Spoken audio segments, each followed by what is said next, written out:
So our Pajero is a diesel, and they always recommend you fit a catch can, so it just traps all the vapours and all the oil, and you've got a little drain plug underneath that every 5,000 k's you actually drain, and you actually get quite a bit of oil out. It saves it going back through the motor and clogging up a lot of stuff. So this is here, it's a Provent 200 catch can.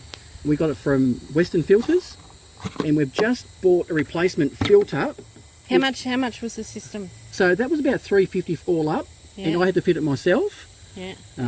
So the only thing about Western Filters is this. Hang on, what do I want to is show? This bracket. It's really loose. I've actually had to put a cable tie there to stop it from hitting the brake. Oh, the master cylinder. I see. Down there. Yeah. But anyway, I bought a replacement filter for it the other day, and it was around, I think, $73 delivered.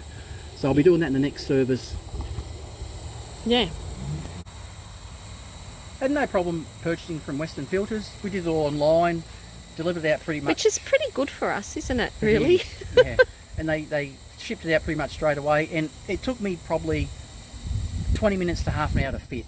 They're really easy to fit. Don't pay anyone to get it fitted, just fit it yourself, because they are really easy. Okay. Okay, thanks for watching, guys. See ya.